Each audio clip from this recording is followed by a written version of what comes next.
नमस्कार, मैं हूं आकाश और आप देख रहे हैं न्यूज व्यूज। लगातार हम लोग खबरों में बने हुए हैं और हर समस्या से जुड़कर आपसे रूबरू कराते रहते हैं। आज एक ऐसी ही समस्या हमारे साथ है, हमारे सामने है, जो शिक्षा के मंदिर की है। जी हाँ, स्कूल की है। और ये समस्या है सिवान के विद्या सुंदर उच्च विद्यालय सह इंटर कॉलेज अमलोरी की। इस स्कूल में जो लिपिक हैं पूजा मिश्रा, एक महिला हैं, और वो लगातार 5 सालों से प्रताड़ित हो रही हैं। प्रताड़ित इस मामले में हो रही हैं कि वहाँ स्थानीय प्रिंसिपल, शिक्षक लगातार इन्हें अभद्र भाषा का प्रयोग करते हैं, इन्हें इनके काम को नहीं करने देते हैं, और बहुत सारी ऐसी बातें हैं। लगातार ये पीछे जो भी अधिकारी रहे हैं उनसे गुहार लगाती रही हैं, लेकिन आज तक नतीजा सिफर निकला है। आखिर क्या है पूरा मामला, इन्हीं से जानते हैं। पूजा जी, आप लगातार चक्कर लगा रही हैं, अधिकारियों के बीच जा रही हैं, समस्याएं बहुत सारी हैं, क्या क्या है? सर मैंने ज्वाइन किया था लिपिक के पद पे 14 दिसंबर 2015 में। और उसके बाद मतलब कोई कार्यालय आदेश नहीं निकाला गया कि ये मेरा काम है, और मतलब मुझे जो है लेटर निकाला जा रहा है कि आप अपना काम संभालिए। ऐसा कुछ भी नहीं हुआ। और मतलब यहाँ तक कि ताला चाबी तक मेरे से बंद किया जाता है कि मैं कोई रिकॉर्ड नहीं छू पाऊँ, या मतलब मैं ज़बरदस्ती कुछ काम, मतलब मेरे समझ में जो आता है वो मैं अब ज़बरदस्ती करती हूँ। एक दो ऐसे टीचर हैं जो मतलब मेरा काम करते हैं ऑफिशियली, और मैडम उनको बोलती हैं करने के लिए, तो वो लोग जब भी मैं काम करना चाहती हूँ तो वो लोग अभद्र भाषा का और अश्लील भाषा का प्रयोग मेरे लिए करते हैं।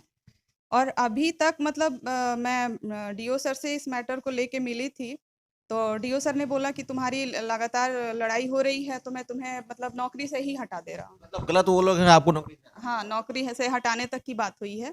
इसको लेके मैं मतलब वहाँ गई थी डीएम सर के यहाँ, ये उसके वो हैं, और वहाँ से ये लेटर भी निकला है डीएम सर के यहाँ से कि मतलब ये लेटर थोड़ा-सा आप देख लीजिए, कार्यालय आदेश निकाला जाए। लेकिन उसके बाद भी कोई संचिका मुझे आज तक नहीं दी गई है। ये लेटर आपको निकला है 21/12/2020 को, लेकिन आपको जनवरी आज 27 जनवरी है।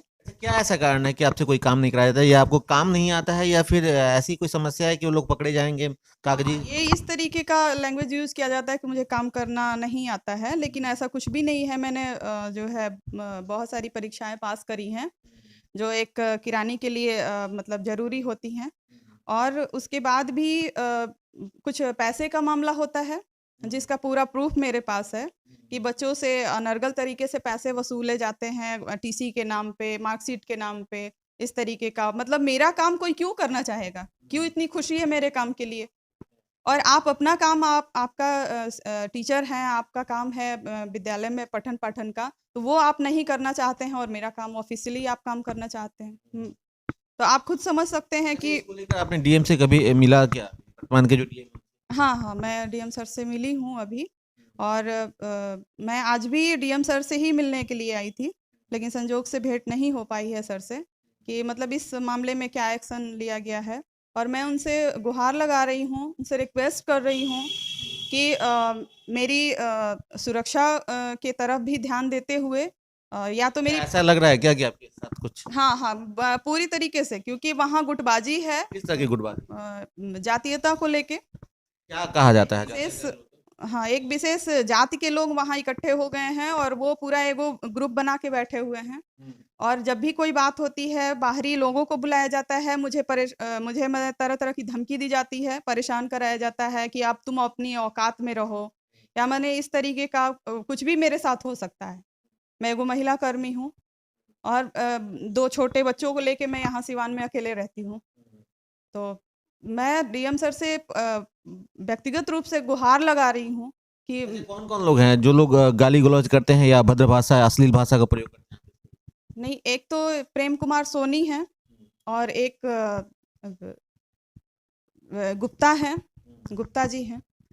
ये लोग कुछ ज़्यादा ही बोलते हैं, बाकी ऐसा कुछ नहीं है, सब लोग अच्छे हैं। जबकि सब लोगों को समेटा जाता है कि मैं बोलती हूँ कि मतलब सब लोग खराब हैं और छिछोरे हैं, ऐसा कुछ भी नहीं है।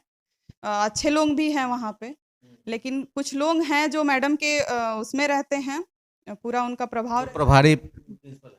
पूरा प्रभाव रहता है उनका मैडम का। अच्छा, एक चीज़ आपको बताना चाहता हूँ, सभी दर्शकों को बताना चाहता हूँ कि इन्होंने कुछ प्रमाण डाले हैं जिसमें उपस्थिति गायब हैं और उसके बाद उनकी जो खाली रिक्ति है उस जगहों पे भरा नहीं गया है और वो तब भर दिया जाता है जब वो एक बार आती हैं और अपने पूरे अटेंडेंस को बना लेती हैं। 15 दिन का एक दिन में बन जाता है। 15 दिन का अटेंडेंस एक दिन में बन जाता है। 15 दिन का अटेंडेंस एक दिन में बन जाता है, तो इसका प्रमाण यहाँ पे है। अब अगर ये तो खाली वाला है जिसकी फोटो ली गई थी, उसके बाद लोगों ने बना रखा है, लेकिन अब उसको अगर देखा जाएगा तो पता चल जाएगा कि वो फुल फिल हो चुका है। यानी इस तरह की अनियमितता होती रहती है। और क्यों किया जाता है इस तरह की अनियमितता, कौन कराता है? हाँ, ये कौन कराएगा? प्रभारी हैं जो, वो उनके संरक्षण में ही तो ये सब होता है। आदेश पुस्तिका पे किसी भी सीसीएल कोई भी छुट्टी दे है तो वो बकायदा आदेश पुस्तिका पे उस डेट को मतलब जो है वो पत्रांक दिनांक के तहत निकाला जाता है कि हाँ ये काम इनने छुट्टी के दिन किया है, तो ये आदेश पुस्तिका पे बकायदा उसका विवरण होता है। ऐसा कुछ भी नहीं है मेरे यहाँ तो आगत पंजी तक नहीं है। जो लेटर्स आते हैं विभाग से वो आगत पंजी तक मेरे यहाँ अवेलेबल नहीं है। आज तक हमने आगत पंजी 1-2 बार हम मांगे भी हैं मैडम से, या मेरे जानकारी के बिना ही कोई डिप्यूट होके कहीं चला जाता है, कहीं से आ जाता है, मुझे कुछ कोई जानकारी नहीं है, कोई मतलब वो नहीं है। मतलब अगर जांच होता है, लिपिक का जो कार्य होता है, अगर वो जांच किया जाए तो उसमें जो भी अनियमितता पाए जाएंगे आरोप तो आप ही पे लगेंगे ना फिर? नहीं तो कैसे मेरे पास तो कोई रिकॉर्ड ही नहीं है। आज तक मुझे कोई रिकॉर्ड हैंड ओवर तो किया नहीं गया, कोई रिकॉर्ड ही नहीं मुझे नहीं दिया गया कि हाँ ये आपकी जिम्मेदारी है और इसको लीजिए। मैं तो जबरदस्ती कुछ टीसी का काम करती हूँ, कुछ बच्चे आ जाते हैं तो मार्कशीट में दे देती हूँ जबरदस्ती।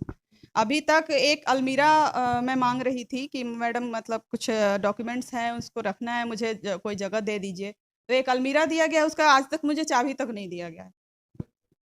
अच्छा चलिए, ये सारी चीजें हैं, लेकिन एक चीज और जानना चाहते हैं कि आप स्कूल में लगभग 5 सालों से काम कर रही हैं, ठीक है? डिप्टेशन में भी 1-2 जगह आप लगातार रही हैं। तो इस बीच में जिस तरह की समस्याएं आई, आपने अपनी गतिविधियों से मिलकर बात की, समस्या बताई, तो समाधान के रूप में क्या हुआ अभी?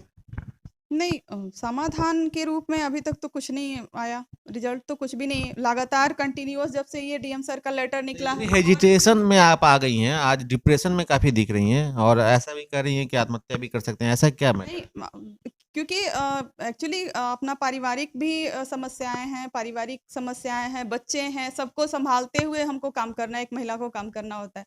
और जब आप घर से बाहर जा रहे हैं, ऐसी स्थिति परमानेंट कंटिन्यूअस आज 5 साल से बनी हुई है मेरे साथ। हम माने बहुत ज़्यादा ही अवसाद में ज़िंदगी जीते हैं, बहुत ज़्यादा डिप्रेशन। आपने एक ऑडियो भी सुनाया था जिसमें कि आपको पटक के मार देंगे, ऐसा कुछ इस तरह की बातें सामने आई थी? हाँ, हाँ। ये प्रेम कुमार सोनी है जो काम कर रहे थे मेरा, ये जबरदस्ती मतलब जो है वो लेके और बच्चों को टीसी बुला के घर में देते थे। तो जब मैंने उनसे मतलब लेके और अपना काम करना शुरू किया तो बोले थे कि मतलब इनको पटक के और मैं मतलब इनके गला पे पैर रख दूंगा, इस तरीके। तो ये शिक्षा का मंदिर है, और शिक्षा का मंदिर जिसका नाम जो है वो विद्या सुंदर उच्च विद्यालय है। यानी ये अपने नाम से बिल्कुल प्रतिकूल चल रहा है आजकल। विद्या भी है और सुंदर भी है, लेकिन ऐसा कुछ नहीं है वहां पे। वहां विद्या और सुंदर कुछ नहीं है, भ्रष्टता बढ़ी हुई है और अनियमितता जम के हो रही है, जैसा कि वहां के महिला क्लर्क का कहना है। और ये लगातार इसको लेकर गुहार लगा रही हैं और ये चाहती हैं कि इनके साथ न्याय हो। अगर ऐसा नहीं होता है तो ये मजबूर हो गई हैं कि अब ये आत्महत्या करेंगी, जैसा कि इन्होंने कहा है। हालांकि ऐसा नहीं होना चाहिए, आदमी को आत्मसम्मान के साथ जीना चाहिए और अगर सम्मान नहीं मिलता है तो उसके लिए लड़ाई लड़नी चाहिए। और वो लड़ाई लड़ रही हैं, लेकिन लंबे समय से लड़ाई लड़ रही हैं और अभी तक कोई ठोस नतीजा नहीं निकला है।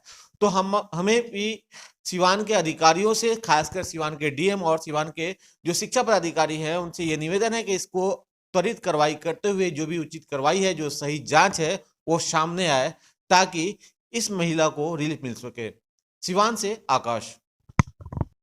आभूषणों की दुनिया में एक विश्वसनीय नाम आरपी ज्वेलर्स, सिवान का एक ऐसा हॉलमार्क शोरूम जहां ग्राहकों की पसंद पर विशेष ध्यान दिया जाता है।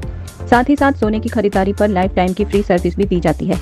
यहां इंडिया का बेस्ट और लेटेस्ट ज्वेलरी कलेक्शन उपलब्ध है। हम मिनिमम मेकिंग कॉस्ट पर ज़्यादा बेनिफिट देने में विश्वास रखते हैं। हम सिवान में बेस्ट सर्विस देने के लिए प्रतिबद्ध हैं। हमारा पता है राज पैलेस, बड़ी मस्जिद के नज़दीक, चौक बाजार, सिवान।